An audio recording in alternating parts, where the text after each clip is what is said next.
मातरम। Current express में हम English में सेशन को पढ़ते हैं। The central government has issued an advisory to ban which type of online games? Cricket, betting, violence, none of these. तो इसका सही आंसर है betting. The ministry of electronics and information technology has issued an advisory on April 6, 2013. According to it, online games involving betting, which promote the dream of earning money by placing bets through attractive advertisements, will be banned. इसमें क्या हुआ, जैसे rummy circle है, ऐसे बहुत सारे games हैं जो ऑनलाइन बेटिंग को लगाते हैं और ऐसे बहुत सारे गेम्स हैं। मैं इसकी सिर्फ एक को नहीं करता, हालांकि रमी सर्कल हो सकता है उससे बाहर हो, लेकिन ऐसे बहुत सारे गेम्स हैं जो ऑनलाइन बेटिंग को लगाते हैं और इन्हीं सबको गवर्नमेंट ने बैन करने की कोशिश की है। और उन्होंने कहा है कि इनके जो एडवर्टाइजमेंट आएंगे वो नहीं होंगे। इनके लिए एक एडवाइजरी उन्होंने जारी कर दी है और अगर किसी ने इसका उल्लंघन किया तो फिर उसको कानून का सामना करना पड़ेगा। जो आईटी मिनिस्टर हैं Chandrasekhar said that online games will be investigated by the self regulatory organisation SRO. Only those online games which do not involve any kind of betting or gambling will be approved.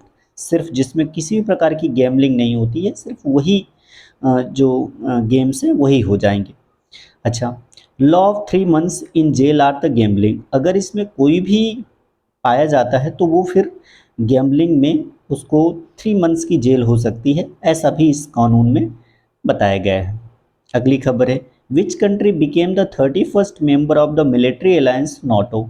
इसके option है Japan, India, Sweden और Finland. तो correct option है Finland.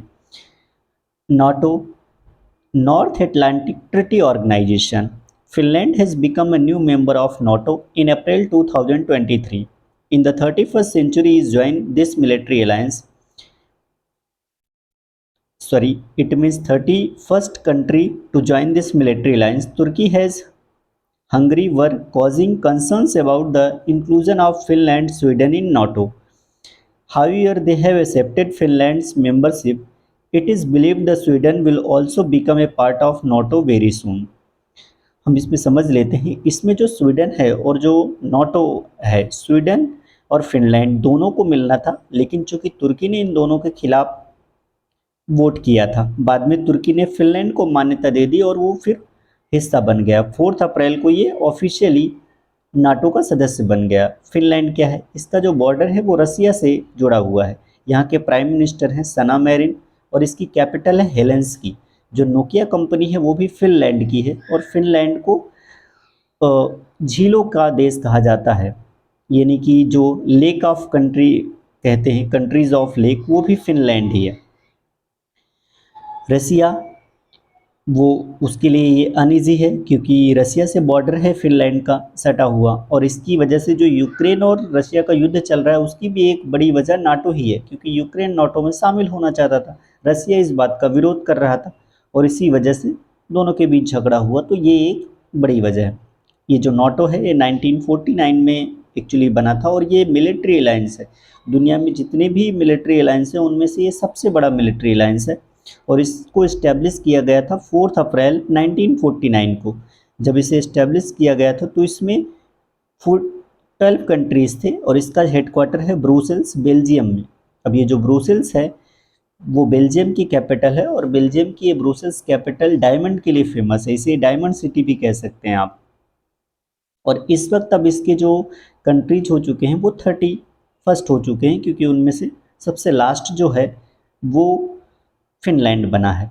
अगर हम चाहें कि NATO में कौन कौन से मेंबर हैं तो Albania, Belgium, Bulgaria, Canada, Croatia, चेक Republic, Denmark, Estonia, France, Germany, Greece, Hungary, Iceland, Italy, Latvia, Lithuania, Luxembourg, Montenegro, Netherlands, North Macedonia, Norway, Poland, पुर्तगाल, रोमानिया, स्लोवाकिया, स्लोवेनिया, स्पेन, तुर्की, यूनाइटेड किंगडम और इन सब का leader United States of America. Name the king of Bhutan who will visit India in April 2013। तो 2013 में अभी अप्रैल में कौन आए हैं तो जिग्मे वांगचुक। ये नेपाल के इस वक्त राजा हैं, यानी नेपाल के किंग हैं और इन्होंने ही अभी हाल ही फिलहाल विजिट किया है और ये उनकी विजिट डोकलाम विवाद के बाद पहली बार आई है। और ये जो डोकलाम विवाद हुआ था वो 2017 में हुआ था, भारत, चाइना और भूटान के बीच। इंडिया भूटान का रिलेशनशिप बहुत पुराना है। भूटान की कैपिटल है थिम्पू। अगली खबर है, which Indian players got honorary life membership of Melbourne cricket club MCC in April 2013। हम समझ लेते हैं ये एमसीसी कौन है। तो क्रिकेट के जितने भी बड़े नियम बनाए जाते हैं वो एमसीसी ही बनाता है। एमसीसी कहाँ है? तो मेलबोर्न क्रिकेट क्लब है ऑस्ट्रेलिया में। जितने भी नए नियम आते हैं वो सब यहीं से आते हैं। और इन्होंने अभी हाल फिलहाल जो एम एस धोनी हैं, युवराज सिंह हैं, मिताली राज है, सुरेश रैना है, झूलन गोस्वामी है, इनको ऑनरेरी लाइफ मेंबरशिप दे दी है। जो मेलबर्न क्रिकेट क्लब है वो 236 ईयर्स एगो यानी 1787 1787 पे बना था। और तब से ये लगातार इसका जो हेडक्वार्टर है वो लंदन में है। 1814 में इसका हेडक्वार्टर चेंज हो गया था। और सारे रेल्स जो रूल्स हैं वो यही बनाते हैं क्रिकेट के, हम पहले ही बता चुके हैं। वर्तमान में आईसीसी का हेडक्वार्टर कहाँ है? तो आईसीसी का हेडक्वार्टर वर्तमान में है दुबई में। इससे पहले ये हेडक्वार्टर लंदन में था, क्योंकि दुबई में हेडक्वार्टर इसलिए शिफ्ट किया गया है क्योंकि दुबई में इसके लिए कोई टैक्स नहीं है। अगली खबर है, Melbourne cricket club MCC has given honorary life membership to how many players in the world in April 2020। तो इन्होंने टोटल 17 प्लेयर्स को ऑनरेरी मेंबरशिप दी है। इनमें से 5 इंडियंस हैं, 5 इंग्लिश हैं, 2 न्यूजीलैंड्स के हैं, 1 वेस्ट इंडीज़ के हैं, 1 Pakistani and 1 Bangladesh and 1 Australian player. अगली खबर है, who became the 14th president of FICCI ladies organisation FLO। तो इसके लिए जो FLO की नई प्रेसिडेंट हैं वो हैं Sudha Shiv Kumar. Sudha Shiv Kumar is a lawyer and investment banker by profession. ये फिक्की है क्या? फिक्की लेडीज ऑर्गेनाइजेशन, इसे FLO बोलते हैं। 1983 में बना था। 1983 में ही भारत ने वर्ल्ड कप जीता था। इसकी चेयरपर्सन है सुधा शिव कुमार, जो कि अभी बनी है। और FLO currently 19 chapters across India with approximately 3000 business women as its members। महिलाओं से संबंधित संगठन है। When is World Health Organisation celebrated? तो वर्ल्ड हेल्थ ऑर्गेनाइजेशन यानी WHO 7 अप्रैल 1948 को बना था, तो 7 अप्रैल को मनाया जाता है। इसके विषय में हम दूसरे वीडियोस पे भी बता चुके हैं। When is the foundation day of reserve bank of India RBI? तो ये है 1 अप्रैल, क्योंकि जो हमारा रिजर्व बैंक बना था वो 1 अप्रैल 1935 से बना था।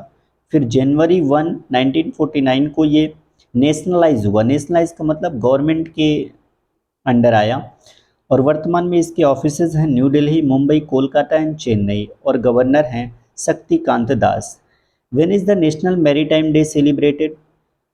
The correct answer is 5 April. National Maritime Day and National Navy Day both are different. National Maritime Day is celebrated on 15th April and National Navy Day celebrated 4th of December. When is the National Mine Awareness and Mining Work Assistance Day observed? The correct option is 4th April. This day is celebrated to raise awareness about the dangers posed to people to landmines and to provide protection from them, as well as to raise awareness about health and life related issues. On December 18, 2005, the United Nations General Assembly declared April 4 as this day. This day was the first celebrated on April 4, 2016. This year, UNMAS has decided to recognize this day under the Mine Action Can't Wait campaign. Thank you.